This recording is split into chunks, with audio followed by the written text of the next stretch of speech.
Bonjour à toutes et à tous et bienvenue dans Matière à construire, le podcast qui vous emmène à la rencontre de celles et ceux qui bâtissent le monde de demain. Et dans ce nouvel épisode, c'est à Paris, au cœur du 20e arrondissement, que j'ai eu le plaisir de retrouver notre nouvelle invitée, Emmanuelle Larocque. Emmanuelle est fondatrice et directrice de Social Builder, une association qu'elle a fondée en 2011 pour accompagner et former les femmes au métier du numérique. Rencontre avec une femme de conviction.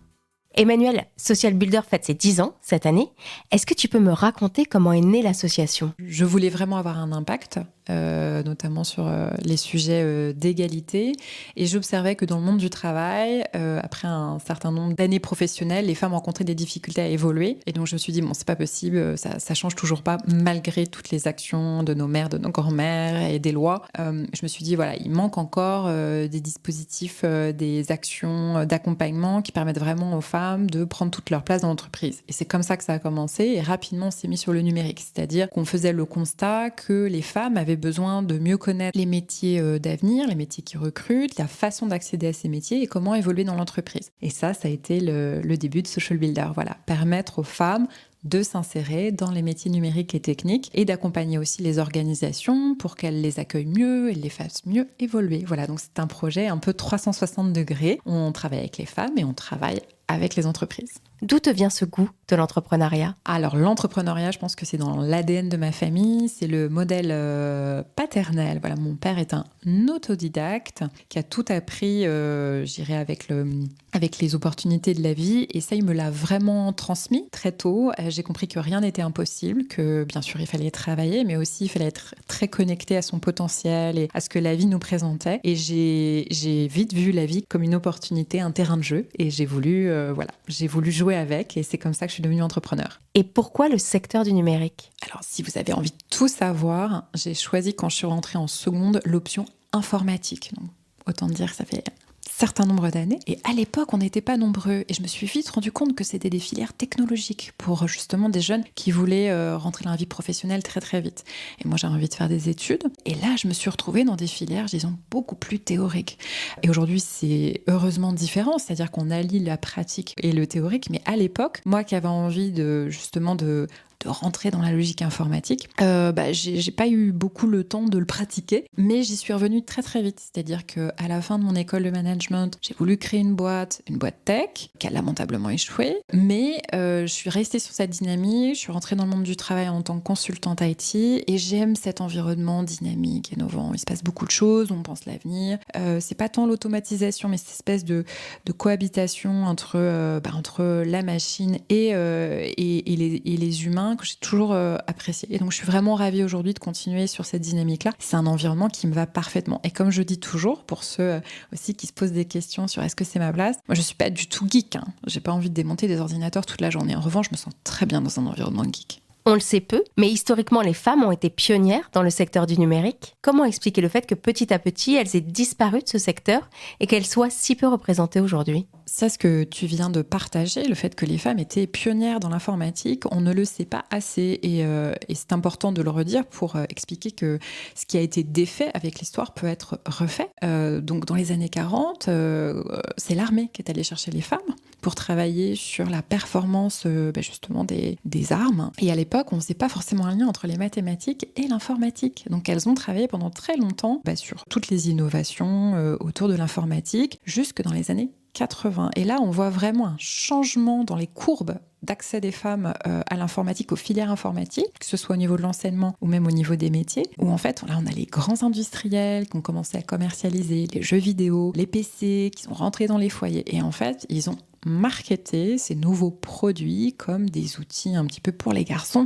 Voilà. Et là, on a fait ce lien entre ordinateur et homme. Et on le paye très cher, et on a du mal à réévangéliser ou donner envie aux femmes d'aller de jouer avec les machines et d'aller vers ces métiers. Donc il faut réécrire les récits, et on aura des femmes dans la tech. Donner aujourd'hui à voir, bien sûr, aux jeunes femmes et aux filles, mais aussi aux femmes, qu'il y a un environnement propice à les accueillir. très important de travailler sur cet imaginaire et donc d'expliciter, bien sûr, comment ces métiers aujourd'hui créent le monde de demain, qu'on a besoin de tous les talents, on a besoin de tous les imaginaires et aussi que c'est des environnements passionnants, créatifs, où on travaille en équipe, où il y a plein de métiers différents. Il y a plus d'une 40aine de filières de métiers aujourd'hui dans le numérique. Tu parlais des opportunités, je pense qu'en tout cas, il faut en parler. C'est qu'il y a plus de 80 000 postes ouverts aujourd'hui dans le numérique, des entreprises qui n'arrivent pas à se développer parce qu'elles n'ont pas de talent. Donc pour répondre à cette pénurie de talent, on a besoin d'aller chercher toutes ces femmes. En France, 60% des diplômés du supérieur sont des femmes. Ça veut dire qu'on investit, on forme, on a des têtes très bien faites et on ne les amène pas sur les métiers dont on a le plus besoin d'elles. Quelle est la place des femmes aujourd'hui dans la tech ? Est-ce que tu as quelques chiffres à nous citer ? On est à peu près à 26% de femmes dans le numérique, mais du coup, tout ce qui est métier, métier, fonction, support inclus. Et donc, si on s'en tient à la place des femmes dans les métiers techniques, on est à peu près à 15-16%. On est très en retard. Voilà, je dirais que malgré, là pour le coup, ça fait 10 ans qu'on travaille sur le sujet, malgré des efforts assez convergents, multiples, il y a des écoles pour les femmes qui se montent tous les jours maintenant, et ça c'est vraiment une réussite. On ne forme pas encore assez les femmes. On doit vraiment investir sur la formation des femmes. On doit dédier des budgets spécifiques pour faire en sorte qu'elles aient les prérequis nécessaires à rentrer dans des formations plus complexes et les accompagner de proche en proche à être des professionnels sur des métiers de plus en plus, spécialisés. Donc ça, cette logique-là, il faut vraiment y aller, sinon on n'arrivera pas à faire bouger les chiffres. Par exemple, dans la sécurité informatique, je crois qu'elles sont 8%. Dans les data centers, elles sont 5%. Donc voilà, on ne peut que progresser. Et quels sont les freins qu'il faut encore lever pour aller plus loin ? La première chose, c'est qu'il faut essayer vraiment d'envoyer des signaux convergents, donc de communiquer massivement à la fois vers les plus jeunes, mais aussi les actives, celles qui sont sur le marché du travail et qui sont en train de se repositionner, qui réfléchissent à l'avenir. Il y a une vraie opportunité aujourd'hui par les femmes. Il faut qu'elles l'entendent, il faut que toutes les femmes l'entendent et qu'on arrive ensuite, l'autre frein, à les accompagner sur des projets qui soient viables. On a besoin de leur montrer comment faire. Il y a un océan des possibles tellement large qu'il faut aider une personne à mieux cibler sur quel métier elle veut se positionner et comment y aller.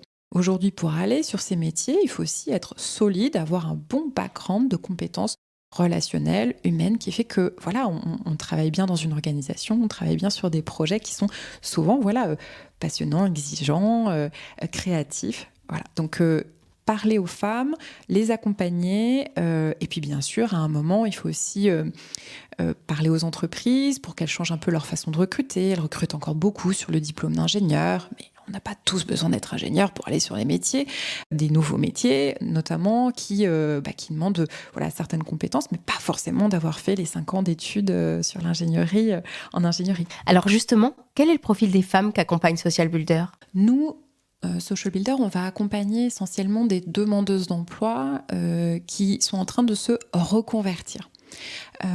Encore une fois, donc dans le numérique, il y a à peu près 26% de femmes, 16% sur les métiers techniques, notamment les métiers du développement. Donc on a besoin vraiment de produire les compétences féminines, on a besoin d'investir. Donc nous, on investit sur les femmes qui sont en train de travailler un projet professionnel pour investir des métiers qui recrutent.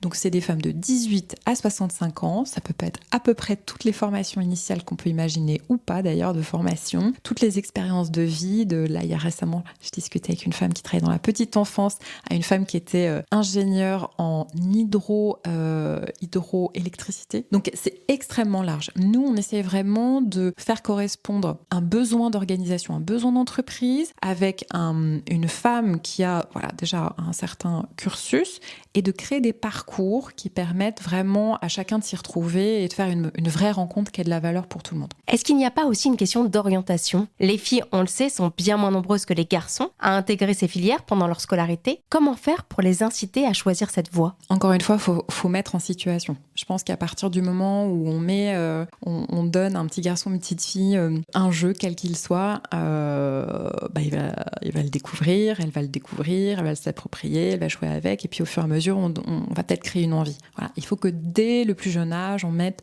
les petits garçons et les petites filles dans des situations, elles vont expérimenter. Et ça ne veut pas dire être devant un écran, parce qu'apprendre l'algorithmie ou des logiques programmatiques, on n'a pas besoin d'être devant un écran pour ça. Donc ça, c'est très important. Et puis, on parle des rôles modèles. Les rôles modèles, c'est juste que nous, les êtres humains, on est des animaux grégaires, on a des cellules, des petits neurones miroirs et on va faire la même chose que les autres. Donc, et ça marche toute la vie. Donc, il faut juste mettre les personnes en situation de voir des femmes dans l'exercice d'un métier, et quel qu'il soit. Et c'est pour ça que l'action de rendre visible les femmes dans les métiers, la diversité des femmes et la diversité des métiers, c'est très important, notamment des femmes de tous les âges. On voit beaucoup, là en ce moment, on voit beaucoup de jeunes femmes mises à l'honneur, etc. Il faut continuer, absolument pas arrêter. Mais il faut une diversité de profils. Et on parle aussi des femmes seniors qui, à un moment, on montre plutôt la porte de sortie que la porte d'entrée. Je crois que pour leur donner envie de se projeter aussi sur la durée dans ces métiers, il faut aussi qu'elles se voient. Elles se voient à la télé, elles se voient dans les entreprises, elles se voient dans les conférences. En quoi est-ce un enjeu, cette formation de toutes et de tous au numérique ? Notre génération est en train de vivre la 4e révolution industrielle et une transformation totale de la société et du travail. On ne peut pas vivre cette transformation profonde en laissant tellement de personnes sur le bas-côté de la route. Je pense que ce n'est pas envisageable, mais surtout, ce n'est pas possible. Ça va créer beaucoup de freins. Rien qu'en France, il y a quand même 13 millions de personnes aujourd'hui qui sont considérées comme étant éloignées du numérique, soit par le device, soit par les usages. Donc, quand on parle d'inclusion numérique, c'est un drôle de chantier. Donc, je crois qu'il y a cette dimension-là de dire collectivement, on a besoin de faire en sorte que les plus précaires, qui aujourd'hui sont déjà les plus éloignés, ne se précarisent encore plus. Parce que la marche sera tellement haute. On a tellement de challenges entre les enjeux de réchauffement climatique, d'alimentation. Et alors, si en plus, on ne s'occupe pas de faire monter dans le bateau du numérique les personnes qui auraient le plus intérêt à y rentrer, on augmente encore les inégalités, on accroît durablement ces inégalités profondes. Donc ça, c'est ma croyance personnelle. Je pense qu'on doit investir là-dedans. Et économiquement, je n'ai pas besoin de faire plus la preuve de l'exemple que c'est nécessaire. Alors, il y a un tout autre sujet sur lequel j'aurais bien aimé avoir ton avis. C'est la question de l'empreinte environnementale du numérique. Selon toi, est-ce qu'il est possible de concilier écologie et numérique ? Alors, ça peut vraiment être une solution quand on parle du débat écologie versus technologie. Alors, c'est la même chose, il faut toujours les mettre en synergie. C'est-à-dire qu'on a des technologies aujourd'hui qui nous permettent de mettre moins d'engrais, par exemple, dans les terres, ou d'optimiser l'utilisation de l'eau dans des usines. Donc, tout peut être utilisé. La technologie, ce n'est que ce qu'on veut en faire. Donc, si on met tous nos efforts pour que la technologie se fasse au service de la préservation de l'environnement, c'est ce qui va se passer. Donc, ça veut dire qu'on va développer nos outils de manière un peu plus intelligente pour qu'ils soient moins consommateurs d'énergie. On va réfléchir à des technologies de telle manière à ce qu'on ne fasse pas fondre des glaciers dans le nord de la Suède pour refroidir nos data centers, mais on va plutôt réchauffer des villes. Donc, c'est pas des visions extraordinaires. Ce que je dis, c'est des technologies qui existent, sauf qu'elles ne sont pas encore suffisamment répandues et elles ne sont pas...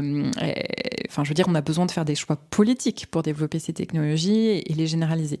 Donc, c'est nous, en tant que citoyens, citoyennes, à demander à nos politiques à ce que la politique numérique et la politique écologique se fassent main dans la main et de façon convergente. Voilà, donc faut vivre plutôt les convergences et demander des convergences d'intérêts entre ces deux mouvements qui sont inéluctables. Merci beaucoup, Emmanuelle. Merci, Emmanuelle. Un grand merci à tous et toutes d'avoir été à l'écoute de ce nouvel épisode. Rendez-vous le mois prochain, cette fois-ci avec Anne, qui n'a malheureusement pas pu se joindre à moi aujourd'hui. Et je vous rappelle que si vous souhaitez écouter les premiers épisodes de la série, vous pouvez le faire sur toutes les plateformes d'écoute ou sur le site Matière à construire.